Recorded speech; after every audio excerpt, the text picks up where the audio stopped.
Andris, it's great to have you on the podcast today. How you doing? Hey, I'm doing great. And how are you doing? No, good, good. Yeah, I'm Awesome. doing really well, thank you. Very nice. It's great to have you on, and I really appreciate it. And I just kind of thought I'd start out by kind of asking how you kind of got into what you do, because I see from what you do in your Instagram is like you have these steel plates, if that's correct, in grills that bake pizza and many other awesome foods. Kind of Yeah, like, great. because I say I've not seen anything else like that. Thanks, Adam. So it's interesting. I was in the food business out of like this. I'm gonna date myself now, but I was in the food business, my young 20s. I worked in restaurants. And I loved the vibe in a restaurant. I studied culinary arts. I studied restaurant management. I worked in all different capacities. I loved it. Just really enjoyed it. But as I got older, I was doing more, management. And I worked with this great chef. His name is Todd English in the Boston area. He's like a celebrity chef. And I was originally hired making pizzas for him. But then I kind of evolved onto his management team. And so I really got a great understanding of numbers of the restaurant industry as we were trying to, create some business plans, and our places were always jam-packed. So doing business plans for someone like that is pretty easy. You can check the box for 100% capacity, pretty easy. So I was doing business plans for those, and I realized, man, like in a perfect world, the restaurant can be busy and do really well, but man, there's not a lot of margin. And I just thought, man, I'm not taught in the kitchen. So I had to take a break.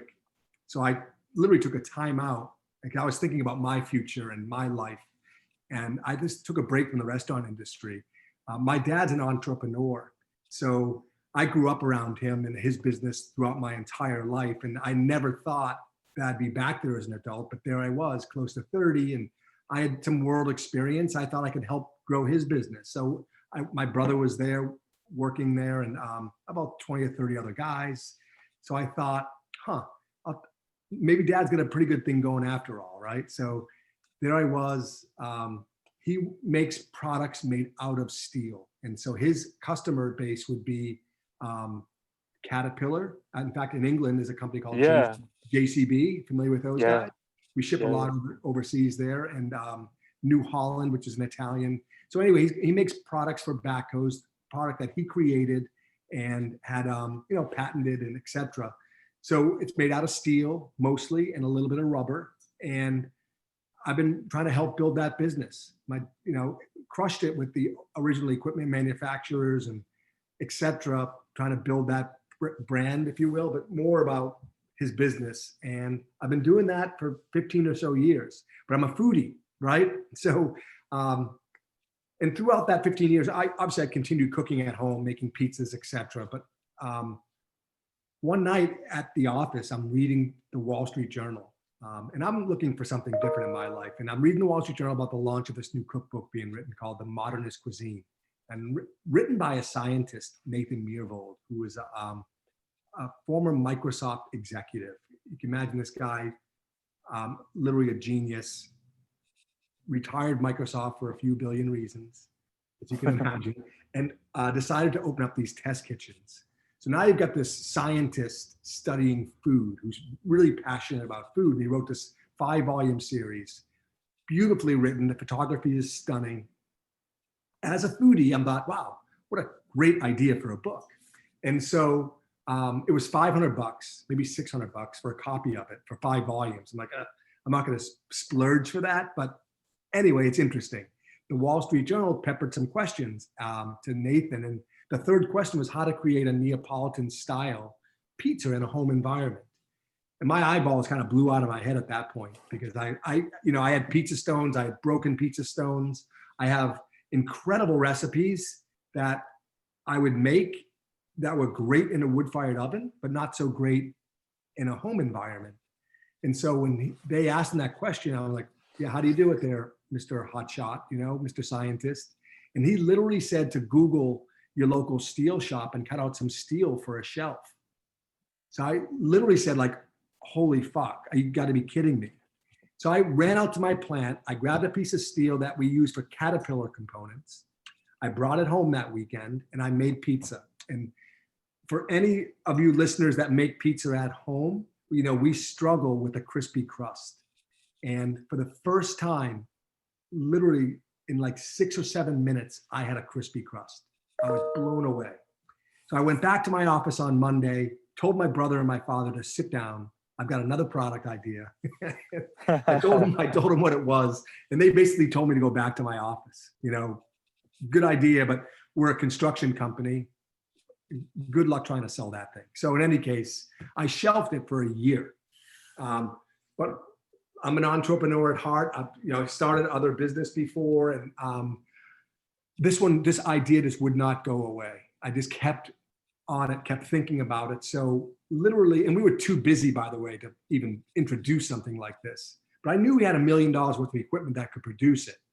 So 8 or 9 months later, I started making some prototypes and sending them to friends. And wouldn't you know it, I'm getting the same feedback that I received from them. So anyway, fast track, a year and a half later, in 2012, I kickstarted it. And it was more for the eyeballs. I believed in the product, but you know, it's scary, man. You know, trying to introduce something that no one has ever done before. I needed a sanity check. And so I went on Kickstarter with the really humble goal of trying to reach $3,000 in sales. And wouldn't you know it, we hit that in 24 hours. And, you know, fast track 30 days, man, we sold 500 units and raised about 40 grand. I was kind of blown away, to be honest. The good news is I've got a manufacturing background, and my brother, you know, that's what we do.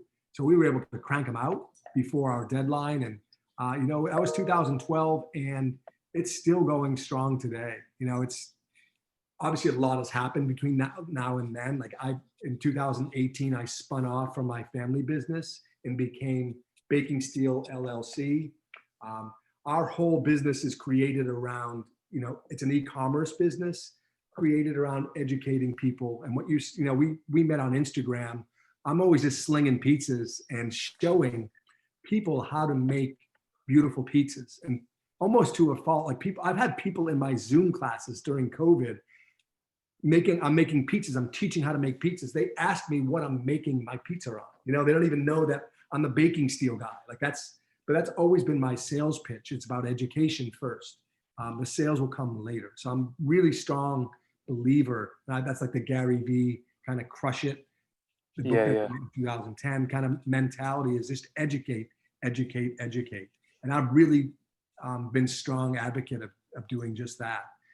And it's helped grow on our Instagram. And, you know, really we've dialed in home pizza too, by the way, which is amazing because it doesn't get old, man. It's just, wow. Making pizzas all, you know, and realizing our product does way more than just pizza as well. So it's been pretty fascinating. And then there's the whole, you know, side that you and I had talked about before, the whole entrepreneur side, the spiritual side of being an entrepreneur. And it's hard, man. It's a lonely business. I've got a few people that I work with now. We're trying to build our team. But with COVID hitting, et cetera, it's tough. You know, mindset is a huge aspect of what we do in trying to build a brand. So anyway, that's my story. No, it's awesome. And I really, you know, love your product. And I love that, you know, like you said, your family members didn't really agree on, you know, this kind of working out to begin with, and you was able to, like, you know, kind of still carry that through, you know, like a year later. And you kind of saw hard. Yeah. God, I still remember it, man. It's a great point. So many of us sit on ideas and we wait for it to be perfect. And I remember the entire process, and the first 6 months just scared out of my mind. Like, there's no way people are going to like this thing. So we go through that, and it's really just internal struggles. That's all we have, right? It made no sense. I was just playing it out in my mind. What if I launch this thing and nobody buys it, right? Or that's the micro. What the way I finally started looking at things is, what if and I had young kids at the time, what if I'm 60 years old or 70 years old, and I look back to that time I had that idea and I decided not to do anything about it? Like, that would really hurt. That would sting. Yeah. I didn't want to be that guy. Yeah. Yeah. I want to be the guy that tried and, gave it an effort, got in the arena. So big. And so I urge anybody that's, thinking about something, just go for it, man. Like, it doesn't have to be perfect. Just go, take that first step. Huge.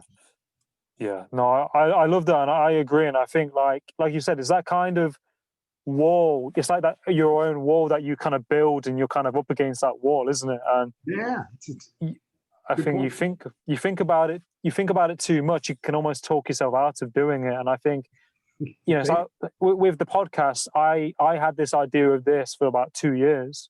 Wow. And I kind of had the idea, and I remember saying to my mom, I'm going to do a podcast. And then time went by, and then I was working in a hotel, and I found it hard to find the time to do it because the hours. Yeah. But then COVID happened, and I was like, shall I just do it, kind of just jump into it. And I think it's great that you're doing it. You did it. You took that leap of faith almost, and just trialed it out. And like you said, I think it's far worse to have that regret of not trying. You don't want to be that person. Big time. It's a huge step. It's like a big, once you cross that line though, once you get into that, I call it like the parallel universe. There's the universe where I'm not doing anything. I'm working my 9-to-5 job. I'm making a paycheck, etc. But then I see other people on that other side of things. They took that leap. It's really scary, but once you get in there, it's almost like, okay, I took that leap, and man, I haven't looked back since. I still pinch myself every day for saying, great job for taking that leap. If you look at my story, everything makes sense. It looks like it was easy, but it's not, man. It's like it's a challenge, internal, mindset. And it's still today, like it's work. It takes a lot of work to get up every day and be positive, and especially with what's going on today. Turn off the news first of all, if you can. That's really important. But then too, just really focus on making yourself better, and like in different categories. In fact, just do it, and you will have no regrets. I mean, just keep it moving. Keep moving forward. Yeah. So powerful. I agree with you. And I think, like you said, it's having that kind of mindset. And like you said, that's where it all kind of starts, isn't it? With, having that right mindset, because with everything that's happening in the world, there's a lot of kind of conflicting things. And, it's not looking at the negative, not watching the news, especially before you go to bed or first thing when you wake up. I mean, really good point. Yeah, that's a great point. I think, in fact, the same day I started my business in 2018, it was April 1st, Easter Sunday. So it was April Fool's Day. It was a long process, but I was finally able to separate from the family business. It's the same day I actually quit drinking alcohol. I was scared out of my mind, starting a business with nothing, and a family and a house. And I knew I had some historical data that I'd be okay maybe, but still really scary. So I just think I didn't want any excuses for my mind, not for anything else. But, and for me, I was drinking too much alcohol, too much wine at night, etc. So I thought, hey, let's stop.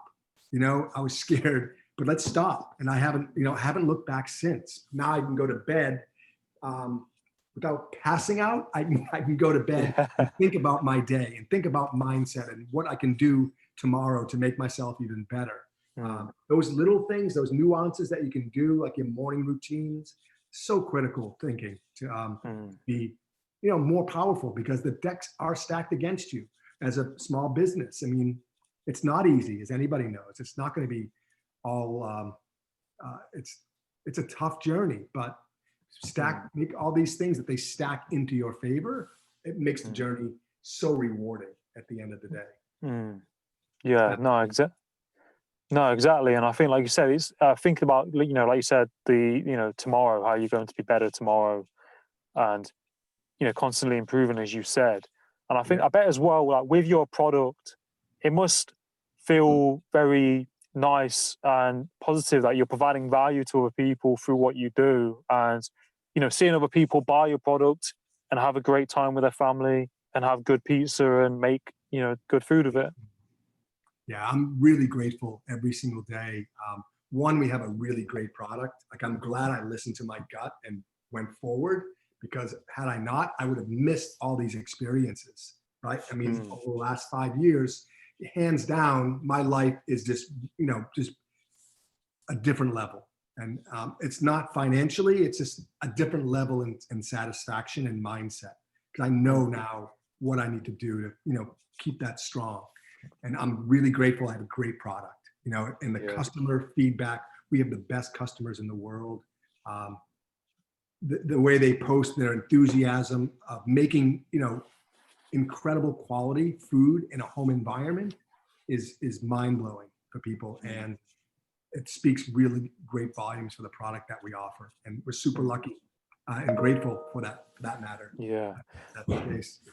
No, exactly. And I think like as well, like pizza is like one of the most popular, foods that there is. Like, I don't know anyone who doesn't like pizza.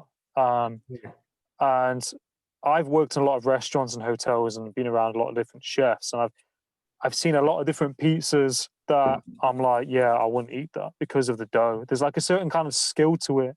And I've worked in hotels where they've had the stone-based pizza, and there's, like each of their own, whatever they want to use. But for me, I'm quite fussy, and I think there's kind of a skill just to get it right, isn't there? But I think with your product kind of nails it from what I've seen on the images and the videos. Yeah, that's a great point. And that was a big thing. Like, I took the Gary, I was on the, one, we're making the steels at my family business, which is amazing, but it wasn't about just that. It was, okay, now you got the steel. That's one tool that you need to make epic pizza at home. So we studied like the different recipes, because we knew dough, obviously when you have pizza, everyone knows this, the dough is critical, right? It's got to have flavor. And one thing we realized is that, not going to knock anybody, but most pizzerias, not most, but a lot of them make their dough today for pizza tonight. And what we have found, and not me, but like my research, studying like Kenji Lopez Alt or Peter Reinhardt or Tony Gemignani, these like big names in the pizza world, Chris Bianco. What they do, what the great pizza restaurants do, is they ferment their dough for a minimum of 24 hours. So we've taken it a step further and said, well, I think Kenji or Peter Reinhardt said, what if we go 3 days? And the flavor is now really robust. And there's a few things going on, but incredible texture. So we tell folks, when you buy the baking steel, oh, here's a recipe. And if you're having pizza on Friday night, start your dough on Tuesday or Wednesday. That makes a huge difference. So now you've got this incredible dough, using it on an incredible product in your home oven, making better than restaurant quality pizza at home, which is incredible. And I still say that today. It's nuts. It's so good. And there's a couple of added benefits to fermenting long fermented dough, is that it breaks down glutens. It becomes easier on our system to digest. So it's healthier and just better. So baking steel dough, man, doesn't get much better than that. Yeah. No, that's awesome. And I think, like you said, during kind of like what's happening, more people are at home, obviously, as well. So it's like, why not? It's perfect. Good time as well. And it's good timing. Yeah. I think as well, like, I worked in one place, and I remember they used to buy it in frozen, the dough. And I was like, no. It's nice seeing people making it and everything. Don't just buy it, but as well, like, do you have a favorite kind of pizza, like recipe or favorite pizza that you like? Do you have like a favorite? That's a great question. I I like a really plain cheese. So in other words, I will like take a nice 3-day fermented dough using an organic flour, and I'll use crushed tomatoes. I've been using these Bianco di Napoli tomatoes, which are just beautiful, crushed with a little bit of salt. Mm. And then I just shred a little bit of, I shred my own cheese, obviously for quality, but it's a little bit of low moisture, whole milk mozzarella. That's it. Maybe some basil at the end. Yeah. It's just gorgeous. Simple, but man, it's the best pizza. I don't get tired of it. Yeah. And I'm happy to share any recipes with anybody. Yeah. We're happy Yeah. to do. Yeah. Do a link to all these. Yeah, no, of course I'd be happy to. I can basically I can put that in the podcast as well, and I can also Great. let people know. And as well, like, did you? I mean, I saw that you're in the Wall Street Journal and the Bon Appetit magazine as well. Yeah. Like, did you ever think that would ever happen? I mean, that's massive. Yeah, never in my wildest dreams did I know that the product. Like a year into this, we were in the Wall Street Journal, Bon Appetit, Food and Wine magazine, and I'm leaving things out. I mean, but every major food, anybody was covering food or pizza at home was covering this. And then, authors, guys that are in the business of making pizza in their restaurants or at home, cookbook authors, all using our products and just love it. So it's been pretty fascinating for sure. Yeah. It's incredible. Yeah. It's tough. Yeah. But, I love it. Yeah. No, I find it really inspiring that you kind of like people say, oh, it's not going to work out, and you kind of shelved it. And I think it's great that you've pushed out your comfort zones, gone into the unknown, and just gone out there and took that leap of faith, and it's kind of working wonders now. It's it's a different world, man. It's like there's two worlds. There's one with me not doing this, and there's one with me doing this. And I like the one, because I think I've learned a lot about myself and about mindset and getting out of that comfort zone. You got to do it if you want to grow. It's the only way. And I'm still trying to push that and make that happen right today. That's just, you got to spend a lot of time every day on yourself and try to figure out what I can do better, how other people do it. Like there's some people that are literally just crushing it in this environment. What are they doing? They're sitting around at night drinking wine and hanging out. No chance. They're building their dreams. They're visualizing it happening, and then and then executing. It's a lot of work. It doesn't just happen for no reason. It takes a lot of personal work for sure. Great. Yeah. No, I totally agree. And I think that's a really good point as well. Like it's not just sitting back and waiting for it to happen. That mindset of kind of seeing it happen and taking that necessary action as well.